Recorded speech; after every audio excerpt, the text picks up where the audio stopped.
yayındayız. Canlı yayındayız. Arkadaşlar gelmeye başlamışlar bile.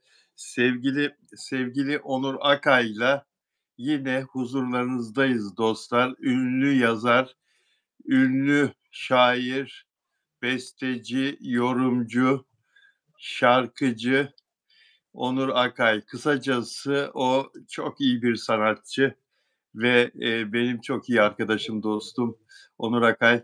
Yine bir yayında birlikteyiz. Hoş geldin Onurcuğum. Hoş geldin. Hoş bulduk Bilal abicim. Ben de yine çok keyifliyim. Bilal Özcan TV'de olmak, senin gibi usta duayen bir yazarla, bir gazeteciyle beraber olmak, sohbet etmek çok güzel. İnşallah izleyicilerimize de keyifli dakikalar yaşatırız. İnşallah Onurcuğum. Banu Kabaç merhaba diyor. Teşekkür ederim Banu. Biz iyiyiz. Sen de iyi ol. Diğer dostlar da gelmeye başladılar yavaş yavaş. Biz başlayalım istersen sevgili Onur. Tabii. Gündemde bayağı güçlü değil mi bu aralar Bilal abicim? Evet. Dün akşam gündemde en çarpıcı konu Fatih Ürek'in sağlık durumuyla ilgili endişelerimizdi. Acaba Fatih Ürek ne zaman uyandırılır? Uyandırıldığında beyninde bir hasar oluşmuş mudur diye düşünürken saat 19 civarında bir haber geldi ki ünlülerle ilgili yapılan operasyon sonucundaki tahliller çıkmış ve bazılarının yasaklı maddeyi kullandığı anlaşıldı. Bu konuyu konuşacağız. Fatih Yüreği konuşacağız. Afra ve Mert'i konuşacağız. Çok soru geldi. Bana da çok soru geldi. Sana da zaten devamlı geliyor. Dünyanın her tarafında senin yazıların okunuyor ve senin yazılarınla ilgili bana da yazıyorlar. Ya diyorum Onur Akay'a yazın, Onur Akay'a sorun bu sorunuzu. Senin yazdığı bir yazının bir detayını bana soruyorlar. Tamam sorun ama diyorum asıl muhatap Onur. Onur'a sorun. Niye sormuyorsunuz? Biz ona sorduk, sana da soruyoruz. Siz ikiz gibisiniz. Geçen gün Çekya'dan, Prag'dan yazıyor. Siz ikiz gibisiniz diyor. Bir de gülücükler koymuş altına. Sağ olsun. Bilal abicim senin de bütün yazıların, haberlerin çıktığı an bana da aynı şekilde soruyorlar. Sen uzun zaman, bir yıldan fazla televizyondaydın. Televizyon programları, magazinde gazeteci olarak yorumlarıyla bulunmuştun. O zaman da orada bir yorum yaptığın an benim Instagram'ımda kilitleniyordu. Canım benim. Herkes bana da soruyordu. Evet dediğim gibi gerçekten benim en değerli dostumsun. Bu camiada dost bulmak zordur. Onun için bu canlı yayınlarımız da bize herhalde insanlara böyle ikiz gibi demelerine sebep oldu herhalde. Sürekli bir de Afra Mert konusunda sizin de öyle, bence öyle bazı bilgileri sunduk. Evet. Onların herhalde katkısı oldu. Yıllardır böyle yayındayız. Evet. Çok şükür. 3 yıl olmuştur değil mi Bilal abicim? 3 yıl önce başladık yayına ilk. Mert'le Afra'nın. Tabii. Evet. Tabii. 3 yıl önce başladık ve hatta ilk yayınımızdı şeydi bir Nisan günü Ramazan bayramının 2. günü mü 3. günü mü ne yayın yapmıştık seninle ve o günlerde Afra ile Mert İzmir'in Urla ilçesinde bir otelde bayram tatilindelerdi ve sen oradan onların birlikte olduklarını, aşk yaşadıklarını, aynı odada kaldıklarını, Mert'in Afra'ya evlilik teklif ettiklerini, bir yüzük taktığını söylemiştin. Magazin gündemi çalkalanmıştı. Evet. İlk yayınımızda öyle olmuştu. Çok iyi hatırlıyorum. Çok iyi hatırlıyorsun. Evet. Bilal abicim sen de otelde olduklarını bulmuştun, söylemiştin. Ben de araştırma yapmıştım onun üzerine. Sonra yayında söyleyince dediğim gibi bütün magazin gündemine oturmuştu. İlk öyle duyuldu zaten aşkları. Evet, aşkları, onların güzel aşkı, onların büyük aşkı Afra ve Mert'in ilk o yayınımızla duyurulmuştu. Ondan sonra çok ilgi gösterdiler. Senin söylemlerin çok ilgi çekti. Birlikte yayın yapmamız çok istendi. Sağ ol sen de beni kırmadın. Birlikte devam edelim mi dedim. Haftanın belli günlerinde o gün bugündür yayın yapıyoruz. Sevgili Aynen öyle. Akay. Evet. Ya Şeyma Subaşı'nın söylediğini duydun mu? Şeyma Subaşı kim diye soranlar olabilir. Yurt dışından izleyenler bizi özellikle. Türkiye'nin ünlü televizyon yapımcısı. Dünyada 20-25 ülkeye yapım yapıyor, satıyor. Uluslararası. Amerikan televizyonlarında da yaptığı yarışmalar yayınlanıyor. Acun Ilıcalı'nın boşandığı eşlerinden biri. Bir çocuğunun annesi ve Acun Ilıcalı'nın nafaka ödediği bir insan. Evet. Bir açıklama yapmış Şeyma Subaşı. İnsanlar günlük 20.000 lira harcayarak gayet yüksek standartta bir yaşam sürebilir demiş. 20.000 lira Türk parası, yabancı dostlar için söylüyorum, 500 dolara tekabül ediyor. Aşağı yukarı 500 dolara geliyor. Günde 500 dolar harcayarak insanlar gayet yüksek standartta bir yaşam sürebilir. Ne diyorsun bu açıklamasına? Şimdi doları da söyledin ya Bilal abicim mesela. Evet, 500 dolar bizdeki gibi 500 lira olsa yani 20 lira 500 lira olsa hadi dediği e, belki hani günlük alışverişiydi, yemesiydi harcanabilir değil mi? ben 500 lira belki harcanabilir tabii ki. evet, E, ama tabii onun dediği gibi standart yüksek bir yaşantı olmaz ama dolarda 500 dolara belki kim bilir neler alınabilir. Bir çok fazla şey yapılabilir 500 dolara herhalde. evet, Daha evet. Yani, ucuzdur orada. yani Ama yani böyle dedelerimiz, emekli ninelerimiz diyeyim, ne bileyim emekli olmuş insanlar 10-15 bin arasındaki bir parayla geçirmeye çalışırken 20 bin TL'yi harcamakla işte çok standart denmesi Türkiye'de yani bu ekonomik krizde çok yanlış bence yani şımarıklık diyebilirim. Kendi parasını harcamıyor ki.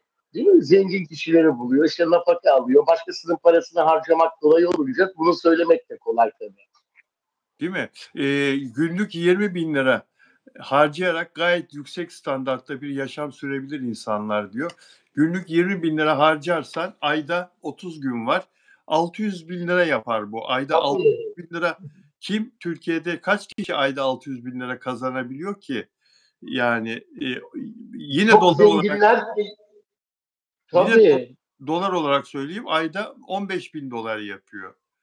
işte. Yaklaşık. Yani Bilal abicim en zenginler bile benim etrafımda otelleri olan çok değerli dostlarım var. Onlar bile 20 bin TL harcamaz günde yani. Bülent Ersoy bile harcamaz yani. Bir gün harcadı diyelim. Hadi harcadı. Her gün harcamaz yani. Her Hiç gün harcıyor. kimse harcamaz. 20 bin TL, 600 bin TL dediğin gibi Aynen. yılda 20 katı oluyordur asgari ücret. Evet. Aylık olarak Ayda. bakınca. Ayda 600. Tabii neredeyse. Evet. Yani, bir Tabii. emekli maaşı Türkiye'de ne yazık ki düşük yani 15-16 bin lira dediğin gibi ortalama emeklilerimizin aldığı para. Hadi 20 bin lira alan da var, 25 bin lira alan da var ama, eee, orta Evet. ortalaması 15-16 bin lira. Yani Şeyma Evet. Yani tabii. herkes bu haberi kullanmış, bütün sayfalar kullanmış ama yani yorumlarda, Şeyma Subaşı'nın yerine olmak istemezdim yani. Öyle eleştiriliyor ki hangi dünyada yaşıyorsun, nerede yaşıyorsun diye. Kınıyorlar Değil kendilerini. mi? Tabii, Yani çok çok ilginç şey. Ama bir de şunu da gösteriyor aslında Bilal abicim. Mesela bazı kesimler için 20 bin TL bir günlük harçlık işte. Ama bazı kesimler ise aylık hayat mücadelesi. öyle, öyle, 20 binle geçinmeye çalışıyor. öyle. Yani gerçek dünyanın e, şeyinde değil, magazin dünyasının işte böyle laflarıyla, açıklamalarıyla gündemde duran biri. Şeyma Subaşı bir şey ne yapıyor yani hiçbir şey yapmıyor. Başka bir şey yapıyor mu yani? Yapmıyor. Ya, kendi markasıyla bazı kozmetik ürünleri çıkardı ama satılıyor mu, satılmıyor mu görmüyoruz. Hiçbir yerde ben görmüyorum. Yani sen görüyor musun Şeyma Subaşı markasıyla ürünlerin, satışta olduğunu, insanların rağbet ettiğini sosyal medyada ben hiç görmüyorum reklamını, Tabii. tanıtımını. Ben de hiç görmüyorum. İşte magazin dünyasının bu parlak balonlarıyla dünyanın faturaları bir olmuyor maalesef. Değil Olmuyor. mi Olmuyor. Bilal Bravo, abicim? bravo, E, bravo. ama dediğim gibi en önemlisi de e, işte başkasından böyle zengin erkeklerle bir arada olduğu, işte Acun Ilıcalı'dan e, nafaka alıyor. E, Hayatına hep öyle kişiler giriyor. Onun için de konuşması kolay oluyor. Kendisi kazanmadığı için. Aynen öyle. Kendisi kazanmadığı için. Sırbistan'dan Dusan, Sırbistan'dan Dusan sana çok selam söylüyor. Ee, Çok selamlar ben Sırbistan'a da. very much. Ve Kolombiya'dan Janet demin yazdı. Yine sana çok selam söyledi. Janet from Colombia, hello. Ona Ben da de selam Kolombiya'ya verelim. Ve selamlar. bizim dostlar ve bizim arkadaşlarımız Melih Türkiye'den. Yılmaz, Evet. Sevda, Miki ve pek çok Sema Şener ve pek çok isim döndü de burada. Döndü, ne güzel, pembe pembe döndü de burada. Dostlar, ben Evet.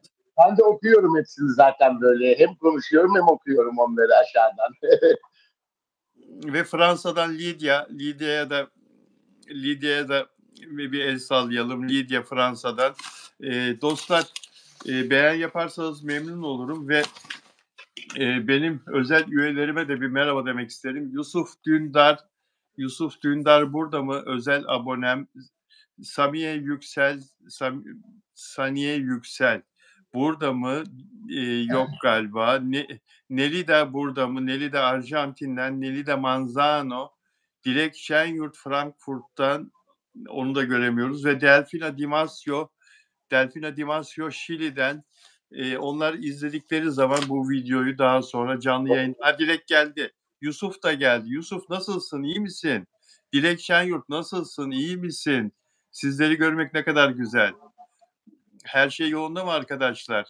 Onur Akay'la yine bir canlı yayındayız. Sağ olsun. Dilek iyi yayınlar diliyor. Yusuf da buradayım diyor. Ee, Ben teşekkür ederim. Biz teşekkür ediyoruz arkadaşlar. Dostlar, evet, Afra Saraçoğlu ve Mert Ramazan Demir'le ilgili konuşacağız. Fatih Ürek'i konuşalım istersen sevgili Onur Akay. Tabii. Fatih Ürek çok iyi kalpli birisi. Çok, Tabii. sen de iyi tanıyorsun. Çok temiz yürekli bir insan. Kimse için kötülük düşünmez ama kendisi için kötülük düşünenleri de buna inandığı zaman siler atar hayatından. Böyle de bir yapısı var. Yani ona hiçbir zarar vermez, kimseyle uğraşmaz ama hayatından siler atar. Benim yaklaşık 35 senedir tanıdığım Fatih Ürek, çok pamuk gibi kalbi vardır, iyi bir insan. Fakat bu Fatih Ürek'in geçirdiği bu rahatsızlıktan sonra tanımayan insanlar, tanımadıklarına eminim, sosyal medyada ya linçliyorlar adamı ya, linçliyorlar. Böyle bir şey yok ya. Hızlarını alamadılar.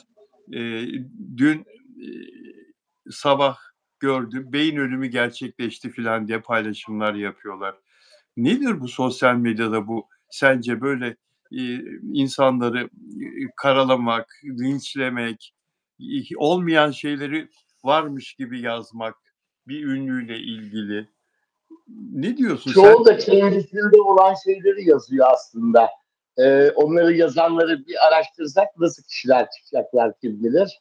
Ne güzel. Tabii etkileşim yapmak için de yazanlar var.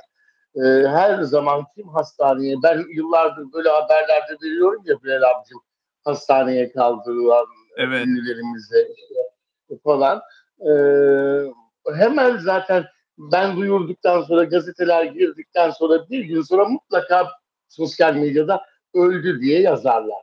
Kaybettik diye yazarlar. Mutlaka yani. İşte çok ilginç sosyal medya. Hatta benim Twitter'ımı bile, o zaman daha Instagram yoktu, Twitter'ımı bile çaldılar. O zaman Devran Çağlar'ı öldürdüler. Hani ben hep ölüm haberi yapıyorum diye bütün ortalık karıştı. Senin adın. Evet, benim adıma yazdılar. Evet. Devran bir kere daha çalındı. Onda da Güler Ümit'i öldürdüler. Eski Ya bilirsin ya sunucularımızdan. İki kere başıma öyle bir şey geldi. Sonra daha güvenli şeyler yapıldı tabii. Korumalı şeyler falan. Uygulamalarla falan böyle bazı bizim medyanın çalışanları, o konuları bilenler. E, Son zamanlarda Allah'tan öyle şeyler, sıkıntılar yaşamıyoruz ama o dönemde çok ilginç. Yani bir insanı olmayan şeyi bile bir Twitter yani bir hesabı çalıp yazıyorlar. Öyle insanlar var maalesef ki. evet, Ee, çalıyorlar. Devran Çağlar inanmadı bana. Gerçi çıktı. Siber suçlardan çıkıyor. Siber suçlar o konuyu açıklığa kavuşturdu galiba, senin o konunu. Değil mi? Tabii mahkemede kovuşturmaya açılmadı. Kovuşturmaya gerek yok. Seni dava etti Devran Çağlar. Etti. Beni öldürdü Tabii. diye. Sosyal medyada beni öldürdü diye. Halbuki senin hesabın çalınmıştı. Twitter hesabın. O dedik ama tabii biz o zaman Kanal D'nin magazin programına ikimizi aynı anda bağladılar. Canlı yayına. Ben anlatsam da hayır kendi yazdı. Hiç ben o kadar vefa için değerli sanatçılarımızın hastalık ölüm haberlerini duyurmuşum. Bir de Devran Çağlar bizim janrımızdan, tarzımızdan benden büyük, onunla büyümüşüm küçüklüğümde de değil. Öldürebilir miyim? Öyle bir şey yazabilir miyim? Ama inanmadı. Reklam için bana.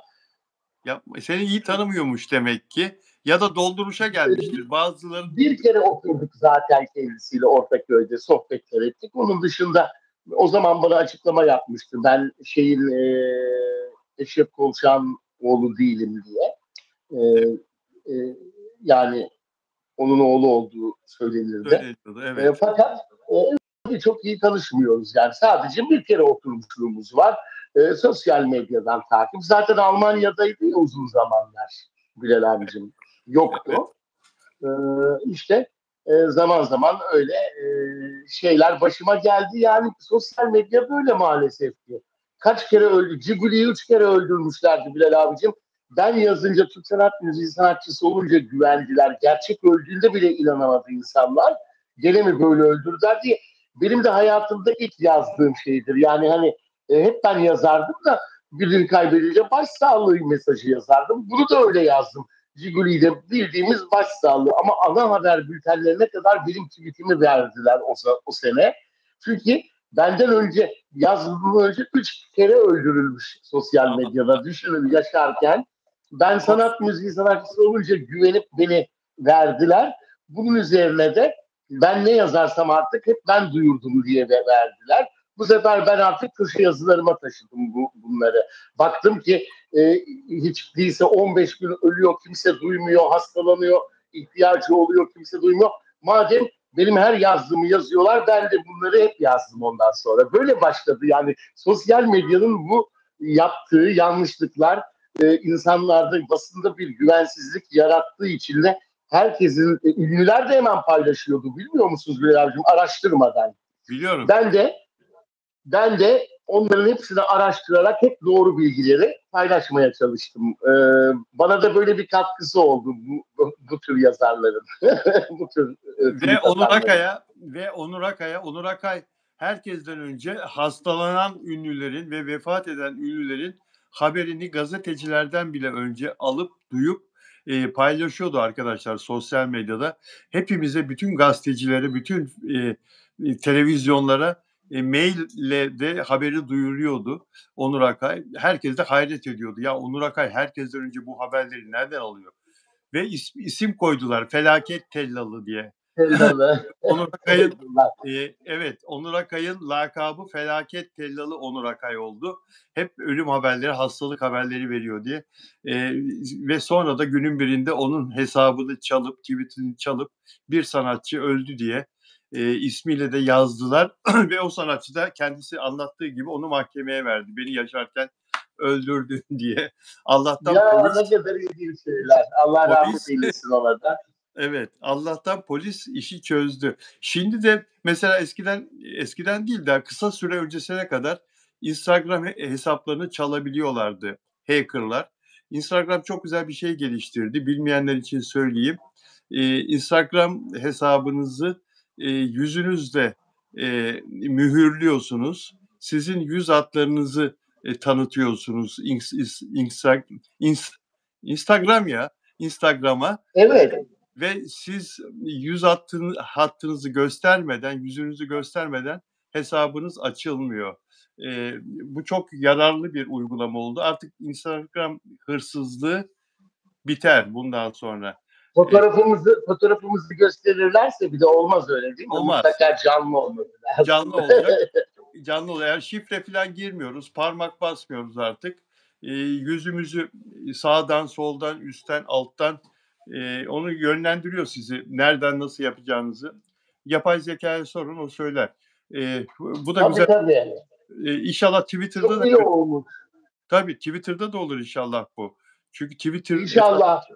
X hesaplarında çok Tabii. Bilal abicim, işte böyle Fatih Yürek için de maalesef ki böyle yazıyorlar.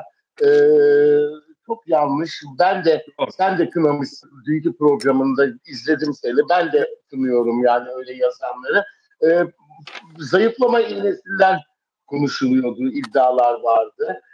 Yine bugün telefonla da görüşmüştük sizinle. Dediğiniz gibi ben de sabah bir canlı yayında söyledim. Tahir Sarıkaya'da anlattım. Onu size de sormak istiyorum tekrar. Şimdi ben iki iddia gördüm. Beyaz Bir iddia TV'de Milliyet Gazetesi'nde. Onur Akay bu sabah Beyaz TV'de Tahir Sarıkaya, ünlü televizyoncu, sevilen televizyoncu Tahir Sarıkaya'nın programındaydı. Her hafta yayınına hafta sonunda Onur Akay'ı konuk olarak bağlıyor. Onur Akay'ın fikirlerinden, Onur Akay'ın konularla ilgili yorumlarından çok güzel bir yayın oluyor. Onurcuğum, izleyemiyorum ama yansımalarını takip ediyorum. Evet, bugün seni de andık yani canlı Öyle mi? yayında Bilal abicim. Teşekkür ederim. Evet, Fatih Yürek'le ilgili bana verdiğim bilgileri aktardım. Tabii şimdi Milliyet Gazetesi sanıyorum bir haberinde beyin sapında diyor değil mi Bilal abicim? Aynen, beyin sapı. Evet, evet. Beyin sapında araz oluştu. E, oksijensiz kaldığı için, beyine oksijen gitmediği için, kalbi durunca, uzunca bir süre oksijen gitmediği için araz oluştu. Evet. Fakat işte daha sonra da söz yazarlarından soyadımız da aynıdır. Seda Akay bilirsin. Evet. Evet. Bir paylaşımda bulunuyor. Onu da söyledim ben bugün ekranda. Çünkü Seda Hanım güvenilirdir. Sanatçılarla dostlukları vardır. Yakın dostluklar kurar. Mutlaka doğrudur diye düşündüm ama siz de onu mutlaka okumuşsunuzdur. Çekilen MR'da beyin hasarı görülmemiş. Hatta el sıktıklarında karşılık vermiş diye bir paylaşım yaptı Bilal abicim, ama sen bu konuyu araştırmışsın değil mi? Ben dün şeyi aradım, Mert'i aradım. Menajeri Fatih'in. Mert Siliv'i aradım. Sonra bana yardımcısı Gamze Hanım döndü. Bende dedi telefonu dedi, Mert Bey'in dedi. Bilal Bey buyurun dedi. Ya dedim, Seda Akay böyle söyledi. Doktorlar yoğun bakımda Fatih Ürek'in başındayken uyanmış ve doktorun elini sıkmış konuşurken doktorlar. Ondan sonra bir de MR'ında beyin temiz çıkmış. Bunlar çok ilginç gelişmeler. Doğru mu bu? Nasıl oldu filan diye sordum. Yok dedi Bilal abi, böyle bir şey yok dedi. Yani tabii demişler. evet, 72 saat uyutulacak dedi. İşte o 72 saatin dolması bekleniyor dedi. Uyutuluyor dedi. Hiçbir değişiklik yok. Durumu stabil dedi. Yani Seda da çok aklı başında bir arkadaşımız, Seda Akay. Niye böyle söyledi? Onu yanıltmış olabilirler belki. Olabilirler. Evet, bu beyin sapındaki durum, gelişme çok enteresan. İnşallah, ya Milliyet'in haberi de, Milliyet de çok iyi bir gazete. Çok doğru yazar haberleri. Tabii. Beyin sapında hasar iddiası çok ciddi. Diyor ki kalp masajı çok iyi yapıldıysa, bu dünkü hastaneden yapılan açıklamada beynin ne kadar oksijensiz kaldığı noktasında şüphelerimiz var diyor. Bu 20 dakikadan fazla bir kere. Bunu söyleyeyim Onur Akay. Çünkü 20 dakika ambulans ekibi eve gelip de kalp masajı yapmaya başladıktan sonra canlanana kadar geçen süre 20 dakika. Ama onun öncesinde ambulansı çağırıyor şoför. Tabii. Bir 10 dakika kadar, hastane yakın olduğu için 10 dakika diyorum. Çok çabuk geldi diyorlar. Bir 10 dakika kadar zaten öldükten sonra ambulans gelene kadar geçen süre, kalp durduktan sonra. 20 dakikada oradan koy, 30 belki de 35 dakika oksijensiz kaldı. Yani bu taraf 3 dakika, Bilal abi 3 dakikadan sonra beyin fonksiyonları etkilenmeye başlıyormuş zaten. ya ve beyin sapı ne yapıyormuş? Merak ettim. Merak ettim. Bir doktor arkadaşıma sordum. İnsanın omuriliğiyle beynin üst kısımlarını birbirine bağlayan yaşamsal fonksiyonları yöneten bölge ensemizde, beynimizin altında bulunuyor. Solunum hızı, kalp atış hızı, kan basıncı gibi otomatik ve hayati işlevleri kontrol eder. Otomatik her şey, nefes alışverişimiz, nabzımız, her şey otomatik ya. Burası kontrol ediyor. Vücudun motor ve duyu sinirleri omurilik ile beyin arasında buradan geçer. Bu nedenle beyin sapı hasarı vücudun birçok bölgesini etkiler. Ya işte Çok zor. anahtar kilit. Yani anahtar açık, Tabii. kilit açıksa yaşamaya devam ediyorsun. Fonksiyonlar normal şekilde devam ediyor. Orası kilitlenirse artık bitki gibi yaşıyor ya, bitkisel Güzel. hayata girenler. Allah korusun. İnşallah öyle bir şey olmaz. Beyin sapı hasarı, bilinç kaybı, bitkisel hayat gibi ciddi sonuçlar doğurabilir dedi doçent arkadaşım. Yani inşallah öyle bir şey olmamıştır. Yani bilmiyoruz ki. Şimdi bugün 72 saat doldu. Tomografi çekilecekti, uyandırılacaktı ama hiçbir haber yok. Arıyorum, telefon Evet, zaten ulaşamıyoruz. Doktorlara da ulaşamıyoruz. Ya bu adam, sevgili olarak sinirleniyorum. Bu adam sıradan bir insan değil. Sıradan bir insan olsa bile ailesine haber verilir. Bu insan milyonların sevdiği, milyonlarca kişinin yıllardır beğeniyle, alkışlarla takip ettiği ünlü bir insan. Kamuoyuna her gün açıklama yapsanıza kardeşim. Büyük tabii. hastaneymiş, özel hastane, çok Türkiye'nin en iyi donanımlı hastanesiymiş. Hadi oradan be. Niye açıklama yapmıyorsunuz? Koskoca bir cumartesi günü geçti. Hiçbir Evlerinde şey yok. oturuyorlar. Bilgi Çünkü yok. profesörler, doçentler şu anda Antalya'ya gittiler, Bodrum'a gittiler hafta sonu tatiline, Yunan adalarına gittiler. Beni söyletiyorlar. Aynen böyle. Oradaki bıraktıkları normal uzman hekimler de açıklama yapma yetkisinde değiller. Anlatabiliyor muyum? Tabii. Gerçek bu, hakikaten bu ya. Harbiden doğru Bilal abicim, doğru diyorsun. Evet. Yani insanlar beni arıyor. Avustralya'dan yazıyorlar ya. Avustralya'dan yazıyor. Dün yazmış bir tanesi Amerika'dan, Seattle'dan. Fatih Ürek nasıl oldu? İyileşti mi diye. Hastaneye yazın dedim. Bilgi vermiyorlar dedim. Onur, sinirlendim, kusura bakma. Ama haklısın Bilal abicim. Herkes bana da aynı şekilde soruyor. Basından soran oluyor, program sunucularından. E, Hiçbir yerde bilgi yok alabileceğim. Ben en son seni aradım ben bile Bilal abicim. Ne yapabilirim diye. Sen bana yine çok özel bilgiler verdin. İşte o Estağfurullah. bu işin içinde var. Şimdi zayıflama iğnesi vurulduğunu iddia ediyorlar ama tam olarak bilemeyiz. İnsan tabii vurulur ama söylemeyebilir de menajeri size açıklama yapmış herhalde değil mi? Vurulmuyordu demiş menajerinin yardımcısı mı Gamze acaba? Hanım yardımcısı, evet. Evet. Evet ama belki de vurulur onlara söylemez. Belli olmaz.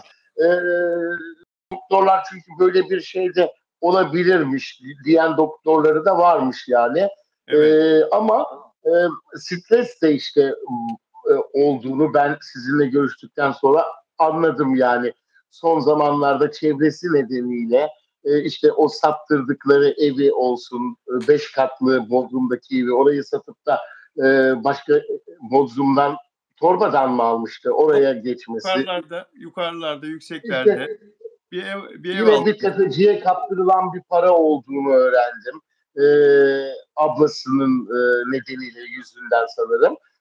İşte kirada oturuyormuş. Biraz böyle maddi durumu eskisi gibi olmadığı için aslında çok paralar kazandı. Fakat stres de yapmış yani. Stres de etkili tabii kalpte. Hepsi bir araya gelmiş. Aynen öyle. Yani, bir de son bir video yayınladılar ya, kalp krizi geçirdikten hemen sonra, eee, 2. sayfa televizyon programına katıldığında Evet, Gülşen'le Müge'nin televizyon programına katıldığında söyledi. Sinirleniyorum, gideceğim buradan. 2-3-4 sene sonra evet. gideceğim artık yani. Olmuyor, yapamıyorum. Ben bunlarla filan. Adamı delirtmişler. Yani bu sektörün içinden belli ki. Orada benim görüşüm sektördeki bazı insanlara sitem ediyor orada. Demek Tabii ki, tabii. Fatih Ürek de olsan bir haksızlığa uğratmışlar adamcağızı. O bile baş edemiyor onlarla. Her neyse yani önünü mü kesiyorlar artık, arkasından kuyusunu mu kazıyorlar? Televizyon programı yapmak istiyor, televizyona mı çıkartmıyorlar, program yaptırmıyorlar? Adamı televizyonda zirvedeyken alaşağı ettiler biliyorsun. Kanal D'de, Biliyorum tabii. Kanal Tabii. D'de 6-7 sene evvel, değil mi? Çok güzel. Tabii. Tabii. Yani onu bile bıktırmışlar artık. Yani o stres birikimi belki de bu şimdi ortaya çıktı. Her şey Tabii üstüne geldi. tabii. O Bir zayıflamayı da de mide ameliyatı, zayıflama, evet, sporla ve yavaş yavaş zayıflamak en güzeli. Böyle mide ameliyatı işte bazı şeylerle ilgili e, düzeltmeye çalışırken başka bir organ bozuluyor maalesef. Ondan dolayı da e, doktor kontrolünde sağlıklı beslenerek spor yaparak zayıflamak en mantıklısı herhalde bence. en mantıklısı dediğin gibi doktor kontrolünde zayıflamak, sağlıklı bir şekilde zayıflamak. Demin Dilek Şenyurt özel üyem, özel abonem Frankfurt'tan sağ olsun yazdı aşağıdan ama konuğum olduğu zaman çok fazla aşağıdaki yazılara göz atamıyorum arkadaşlar. Sosyal medyada Fatih Ürek'in linçlenmesiyle ilgili, haksız eleştirilmesiyle ilgili o da tepkisini dile getirdi, yazdı ve o yüzden dedi sosyal medyayı çok önemsemiyoruz. Sizin programınızı takip ediyoruz dedi. Teşekkür ediyorum kendisine. Dilek Şenyurt'a. Sevgili Onur Akay, İçerik olarak seninle bugün konuşmadık. İçeriğimizde yok, yayın içeriğimizde de şimdi aklıma geldi. Dün akşam geçen hafta cumartesi yayınımızda söz etmiştim. Dün akşam aynı dizinin ikinci bölümü vardı. Tekrar izledim. Şimdi aklıma geldi. Onun için söylüyorum. İçeriğimize almadım gerçi ama hakikaten çok güzel bir dizi. Neydi dizinin adı? Karadeniz dizisi. Eee, Evet, ben de annemle seyret kardeşime söyledim. Heh, Tekrarı veriliyordu TRT'de. evet, İsmi neydi? İsmini de hatırlayacağım şimdi ama Bilal abicim ben tabii işim vardı fakat onlara ödedim. Bilal Özcan söyledi dedim. Çok güzel bir diziymiş. İzleyebilirsiniz dedim. Fakat izleyemedim ben de henüz. evet. Taşacak bu Tekrarlarını. Karadeniz. Taşacak bu Evet, evet, deniz. evet. Taşıyacak. İmran Keleş de yazdı. Evet. Taşacak bu deniz. Yusuf da Çok yazdı. güzel demiş. Evet, taşacak bu deniz. Yusuf Dündar, sen nereden özel üyemsin? Nerede yaşıyorsun? İstanbul'da mı Yusuf Dündar? Senle konuşamadık hiç. Eee, evet, taşacak bu deniz. İzlediler mi annenle kardeşin? Ondan sanıyorum izlediler. Ben onlara da öneriyi yaptım Bilal abicim, senin önerini. Evet. O gün o canlı yayınımızı izleyememişlerdi. Onlar başka bir yerdeydi. Onun için ben onlara söyledim. Yoksa canlı yayınlarımızı izliyorlar hepsini. Ah canım Ee, benim. evet, evet. Sonradan da olsa izliyorlar yüklendiği için. Bazen işleri olabiliyor tabii.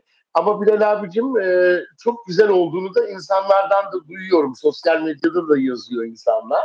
Evet, Güzel olan mesela senaryosu demek ki çok güzel ki insanlar konuşuyor. Zaten hep öyledir. Güzel olan kitap da öyledir. Güzel olan albüm, şarkı da fısıltıyla kulaktan kulağa gider işte. Dizi de böyle. Herkes birbirine önerir ve daha çok kitlelerce izlenmeye, okunmaya, söylenmeye, dinlenmeye başlar. Onun için güzel olan şey reklamsız bile bulur yerini. Ben hep ona inanırım yani. Seneler sonra bile o şarkı fark edilmediyse, güzelse ortaya çıkar. Öyle de çok rast yaşandı da yani. Onun için demek ki herkes konuşuyorsa güzeldir yani. Kesinlikle bir şey vardır. Ne güzel konuşuyorsun Onur Akay. İşte sanatçı ruhu, sanatçı kalbi, sanatçı beyni bu işte. Çok güzel saptamaların Onur Akay kardeşim. Seninle program yapmak Teşekkür çok ederim keyifli. Nihat'cığım. Çok keyifli. Çok Benim güzel. için de öyle. Çok güzel değerlendiriyorsun. Evet, sevgili Onur Akay'ın da söylediği gibi beğenen insanlar bunu dile getirdiği zaman Taşacak Bu Deniz dizisi ilk bölümünden sonra bu ikinci hafta ikinci bölümünde AB'de birinci oldu. Totalde ve ABC'de de çok az bir farkla, milim bir farkla ikinci oldu. Kızılcık Şerbeti dördüncü senesindeki dizi geçti totalde ve ABC 1'de ama göreceksiniz Taşacak Bu Deniz. Üçüncü hafta, dördüncü hafta, beşinci hafta alacak bayrağı gidecek. Benim son yıllarda izlediğim en güzel dizi, mübalağasız. Yani Yalı Çapkın'ın birinci sezonunda ilk 6 ayda aldığım keyfi şimdi bu diziden alıyorum. Hatta OGM biliyor musun Onur Akay? Yalı Çapkın'ı çeken yapımcı. Evet. Onur Büyükatam, Güven Atam yapımcısı. Helal olsun adama. Çok kızıyordu Yalı Çapkını'ndaki hatalarından dolayı ama helal olsun ekibine, Onur Güven Atam'a ve ekibine. Öyle güzel. Bak sen müzik insanısın. Ben ilk defa bir dizide böyle bir şey görüyorum. Geçen bölümde de yakaladım. Şimdi de var. Dünkü bölümde de var. Lütfen hepsini izle. Hepsini izle. Ya hemen izleyeceğim Bilal Hepsini abicim. izle. Hatta yarın pazar günü ona ayırayım. Birinci bölümden başlayayım. 2 bölüm oldu herhalde daha. İzle. Ya da ilk bölüm. Ben ikinci bölümü izlerken işte bu ünlülerin uyuşturucu meselesi gelişti. Yarım yamalak izleyebildim. Öbür konuda hemen canlı yayın falan açtım YouTube'da uyuşturucu konusunda. Ben de yarın ikinci bölümü tekrar izleyeceğim. Mesela şu detay. Şimdi bu Eleni diye Yunan Türk bir kız 20 yaşında muhteşem oynuyor Ava. İkinci dizisi kızın. Onu biraz sonra konuşuruz da. Eleni'den dolayı Rum müziklerini duyuyoruz. Trabzon'un köylerinde çekiliyor. Sen çok iyi biliyorsun. Ege'nin o tarafı bu tarafı, ötesi öte tarafı bu tarafı diye bir şey var ya müzikte. Bizim İzmir, Çanakkale aşağı kadar, Fethiye'ye kadar kült müziğimiz, folklorumuz Yunanistan'ın bize bakan yamacındaki folklorla birbirine kesişiyor. Müzikle kesişiyor. Bizim türkülerimiz onların türküsü. Bizim türkülerimiz o tarafta Yunanca olarak söyleniyor. Buzuki giriyor araya öbür tarafta. Burada saz. Değil mi? Aynen. Burada da bağlama. Evet. Dizide bunu veriyor ya. Bizim şarkı bir bakıyorsun Yunanca şarkıya geçiyor. Altta müzik. Yani bizim türkülerimiz, Karadeniz türkülerimiz, Ege türküleri bir bakıyorsun Yunan ağzıyla Yunanca şarkı olarak aynı müzik, aynı notalar. Ya bunu kaç şarkıda yaptılar biliyor musun? Ya helal olsun Onur Büyükatam. O zaman çok özel bir şekilde düşünülmüş yani projede Ya bunu yapmaları. Çok merak ettim. Yarın hemen izleyeceğim Bilal abicim. Bir dahaki yayında pazartesi konuşuruz bu konuyu yine. Evet. Nasıl çalışmışlar ya helal olsun ya. Ve çok çarpıcı bir şey. Neyse. İşte ben de onu demek istedim Bilal abicim. Böyle çalışılırsa, böyle bir proje sunulursa da bak şimdi nasıl konuşturdu işte kendisine. Ondan dolayı da insanlar o ona söyleyerek dediği gibi zirveye yerleşecektir. Zaten de yerleşmiş artık. Yerleşmiş. Ve bu Ava, kızın ismi Ava. Soyadını yazar mısınız? Oyuncunun soyadını. Ava da Farsça bir isim. Unuttum manasını şimdi. İlk hafta araştırmıştım. 19 yaşında ve öyle güzel rol yapıyor ki ve de bebek gibi bir kız. Bizim Afra ne kadar güzelse bu da öyle güzel. Bu sene Altın Kelebek'te Yıldızı Yükselenler ödülünü alır. %100 alır Altın Kelebek'te bu kız. Çok güzel. Evet. Ve ondan sonra da zaten Yaman yazdı. Gülseren yazdı. Ava Yaman Altın Kelebek Yıldızı Yükselenlere ödülüne yakışır. Zaten alır başını gider bu kız. İnşallah çizgiden çıkmazsa, yani aklını çelip de kötü çocuğa kötü şeyler öğretmezlerse, öyle maalesef yanlış yaptıran insanlar var ya sektörde. Sevgili Tabii, inşallah. sevgili Onur Akay, sevgili Onur Akay, ne diyorsun bu yasaklı maddeyle haşır neşir olan 8 ünlünün durumuna? Evet, depresyon 7'den tepki gelmiş anneleri olarak, değil mi? Bir de biz yaptıracağız demişler. Evet, Bir güvensizlik var gibi, güvensizlik yaratmaya çalışıyorlar. Sanki biz kullandıkları ilaçlardan gibi göstererek. Bilmiyorum, ilaç olsa ilaç maddesi diye çıkmaz mıydı Bilal abicim? Psikiyatri ilaçları kullanıyor olsalar çıkmaz mıydı? Yani uyuşturucu maddesiyle ilaç maddesini ayırıyordur herhalde bunu yapan yerler. tabii.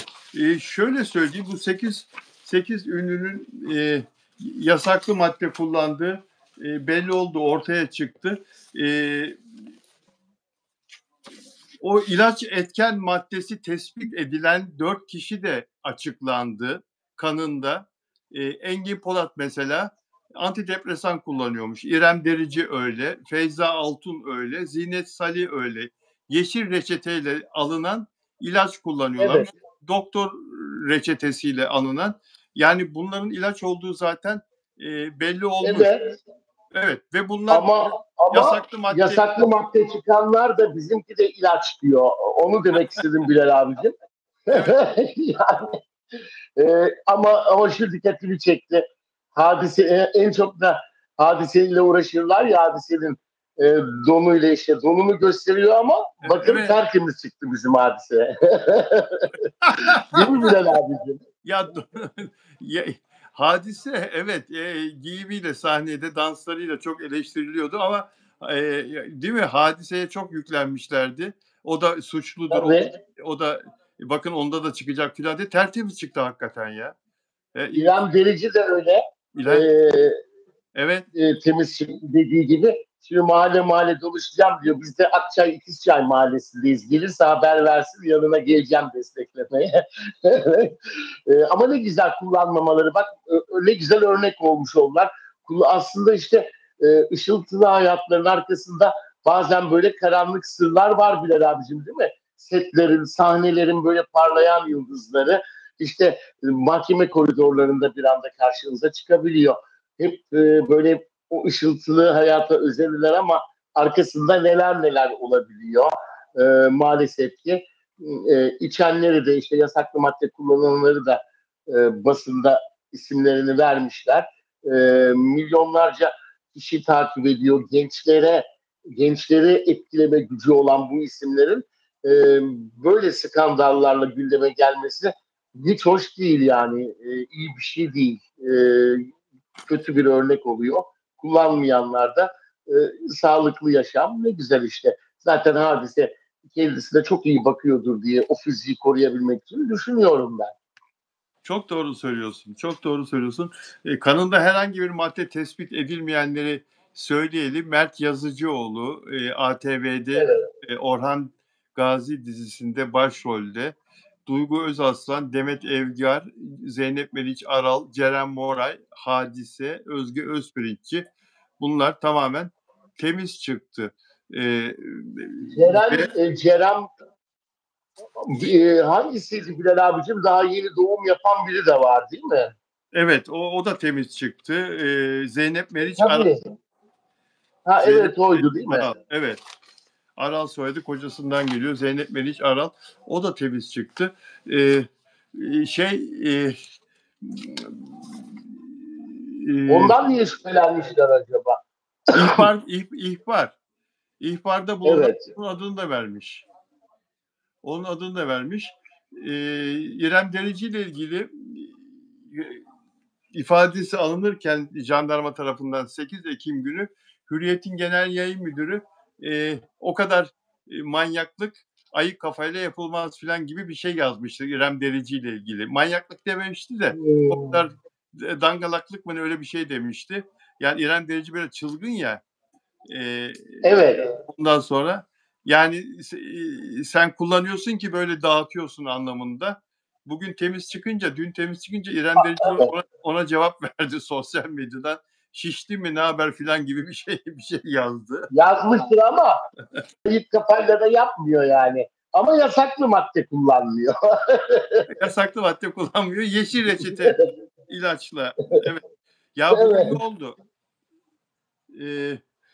Sen de görmüşsündür sosyal medyada. Dün Dilan Polat zaten bu ismi açıklanınca ağlayarak video çekti biliyorsun. Vallahi işte ölüm çıksın, ben O içmedim, da ben o da çekmedim. Yılmaz Morgül'ün dişisi oldu çıktı. Ne var? Yılmaz Morgül'ün dişisi. Ne, ağladığı için mi? Evet, Ağlayarak hep ağlıyor. Her zaman evet. O da öyle oldu. ağladığı için. Evet. Dilan Polat dün ağlayarak video çekti. Bu sabah da kalkıyor, Fatih Köprüsü'ne gidiyor. Fatih Köprüsü'nün çıkışında durduruyor, dörtlüleri yakıyor. Diyorlar ki burada birisi geldi, kadın atlayacak aşağı. Arabanın içinde oturuyor. Polisler hurra! Oraya, polisler başına. Ondan sonra bir bakıyorlar, Dilan Polat, ne oluyor, ne yapıyorsunuz burada? Yasak burada durmak hanımefendi. Trafiği aksatıyorsunuz. Ne yapıyorsunuz sen? Yok diyor, ben diyor elim ayağım titriyor diyor. Bende diyor panik atak var. Çok kötü oldum diyor. Şimdi kocamı arayacağım, gelsin yanıma diyor. Beni buradan alsın diyor. Ondan sonra burada olmaz diyor. Buyurun diyor. Geçin bizim arabaya diyor. Biz sizin arabanızı alacağız. Karakola gidiyoruz. O köprüde polis şeyi var ya, karakolu. Götürüyorlar oraya. Evet. Çünkü yaptığı yasak bir şey. İfadesini alıyorlar. Tabii. İfadesini alıyorlar. Ondan sonra benim diyor intihar etmek gibi bir niyetim yoktu diyor. Ben panik atak hastasıyım. O köprüden geçerken ben kız kardeşimin evine gidiyordum. O Rumelihisar tarafında oturuyor kız kardeşi. Evet. Böyle oldu ama yıkıldı sosyal medya. Dilan Polat köprüye çıktı. Atlıyor, kocası geldi kurtardı diye. İşte Kocası da geldi. Bilal abicim gitmiştir tabii de bazen birazcık da böyle belki haber olmak için de yapıyor olabilirler. Ben öyle şeyler de hissediyorum, bu Polatgiller diyorlar ya onlar da. Yani biraz seviyorlar böyle şeyi. İşte ağlayan kişiye insanlar, Türk halkı ağladığı zaman hemen onu bağrına basmak ister, üzülür, etkilenir. Onları çok kullanıyorlar yani biraz. Ama panik atak da kolay değil. Ben de birkaç böyle arkadaşımda görmüştüm. Bir anda kötü olabiliyorlar. Öyle de olmuş da olabilir yani. Tabii bilemeyiz ama e, tabii sosyal medyayı sallamıştır. Ben İstanbul'da olsaydım Ortaköy'deki evden görürdüm. O atlayan kaç kişiyi gördüm öyle Bilal abi. Ay, İşte yapıyorlar. ay. Hem televizyonda görüyordum bir kere hem şeyde oradan. Tam evin karşısında bizim olduğu için bir keresinde de atlayan bulunamadı. Hem de bizim de bir dostumuzun kızıydı. Yapma ya. Hiç bulunamadı, hiç bulamadılar. Acaba açıklara mı gidiyor Sarıyer tarafından, böyle açıklara gittiği zaman e, köpek balıkları falan olabilir mi ki? Yemiş olabilir mi? Hiç mi çıkmaz yani? Hiç çıkmadı. Her şey Bulamadılar. her şey mümkün. Evet. Boğaz'ın çok derin yerleri de var biliyorsun. Kilometreler Tabii. derin yerleri var. Yani Kurtulanlar da oldu. Ortaköy'den çıktılar. Çıkarttılar. Herkes alkışlı. Kurtulan oldu vallahi ölmeden. olmuş, Evet. olmuştur. Aşağı gidip bir yere takıldıysa Öyle güzel de olabilir şeylerden tabii. güzel şeylerden konuşacağız ama şu Deren Derin Talu kardeşleri soracağım sana. Bizde yok diyor, biz kullanmadık diyor. O ikisi de KO İlaç ile başlayan kullanıyoruz diyor. Evet. KO ile başlayan yasaklı maddeyi kullandığı açıklandı bu ikisinin. Ee, Onlar şeyi suçladılar. Adli Tıp Kurumu'nu suçladılar. Evet. Biz inanmıyoruz dediler bu tahlilleri. Biz kendimiz özel hastanede yaptıracağız dediler. Tahlil yaptıracağız dediler. Biz açıklayacağız dediler. Ne diyorsun bunların Onu yani yaptırsın tabii kendi de ama bence orası yanılmaz. Devletin operasyonunda niye onları suçlasınlar ki? Olmasa olmazdı, çıkmazdı yani diye düşünüyorum ben. Biraz fazla gece hayatında geziyorlar. E, Yani her şey olabilir Bilal abicim. Biraz e, yani neden öyle bilmiyorum ama çok fazla piyasanın içine girdiler. Sanki bir sanatçı gibi ya da bir oyuncu gibi de annesi Defne Samyeli olabilir ama bu kadar da magazinde olmaları da e, çok gündeme gelmeleri iyi bir şey mi? Yani hani bir projesi olmuş olsa diyeceğim.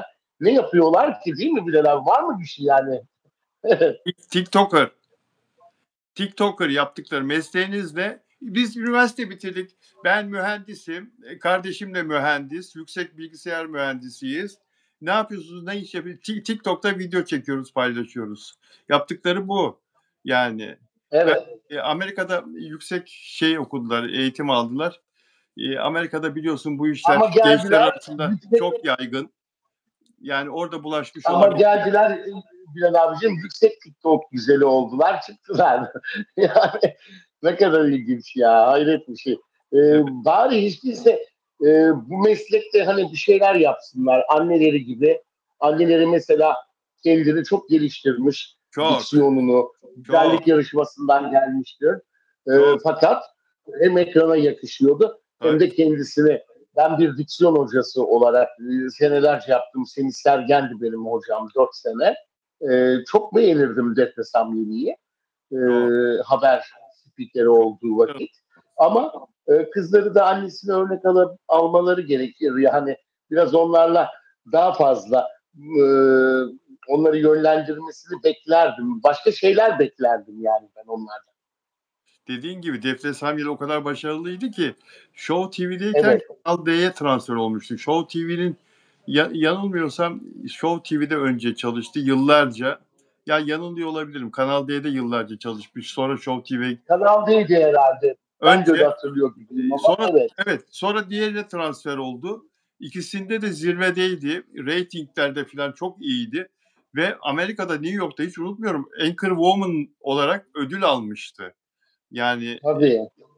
çalıştığı kurumun Anchor Woman olarak Avrupa ödülünü Amerika'da New York'ta ona vermişlerdi. En iyi yani öyle bir geçmişi var annelerinin. Hakikaten Evet. Ama hakikaten yine de onun da içinde bir ukde istek varmış yani. Sonradan birden karşımıza mini eteklerle şarkıcı olarak çıktı. Birdenbire dizilerde oynadı değil mi? Değişikti. dizilerde Hiç oynadı. değilse yine kızları da dizide oynasın bari. Yani ne bileyim yetenekleri var mı öyle herkes de oynayamaz annesi ünlü diye. Ama birçok ünlü ismin çocuğunda maalesef böyle şeyler görülüyor Bilal abicim. İşte Umut Akgürel'in de kızında var biliyorsunuz. Türk sanat müziği sanatçımız. Değerli, çok da değerli bir arkadaşımın Ya eşi kendisi. çok Genç insanlar. nesilde çok fazla yaş, çok küçük yaşlara kadar indi bu. Evet, Ama ünlülerin çocuklarında da olabiliyor. Çünkü sahne programları gece yanında olamayabiliyor. Anne baba programda, konserde orada yalnız kalıyorlar. Birçok şey yaşanıyor. Onun için görülüyor yani. Birçok ünlünün çocuğunda rastlandı yani maalesef. daha önce de.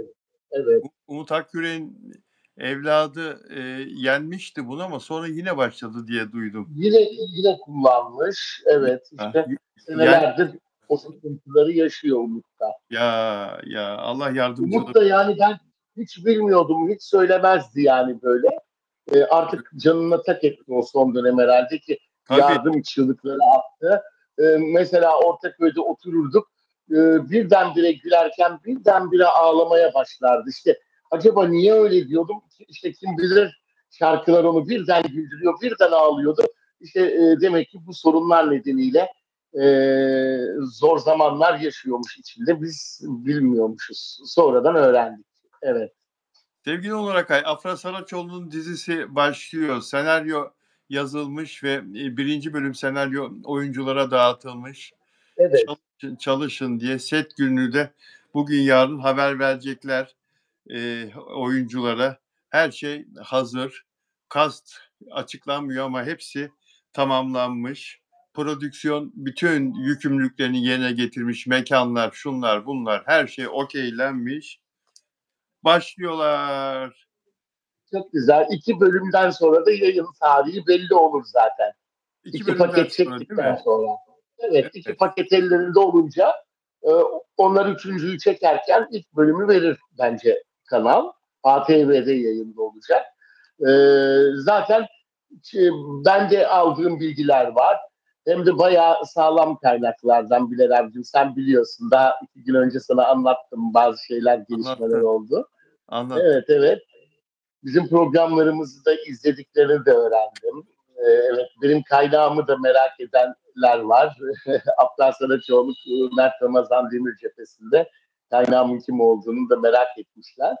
Ee, Yani e, o hani havaalanından gitti bitti gitti dedikten Ha, sonra Mert'in ben evine gitti. Mert evine gitti kaynağımı merak etmişler.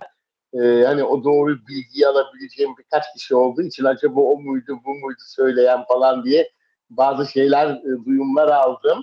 Ama kimse önemli değil tabii, ben Afra onu merak vermiyorum. etmiştir. Afra Gizli. merak etmiştir.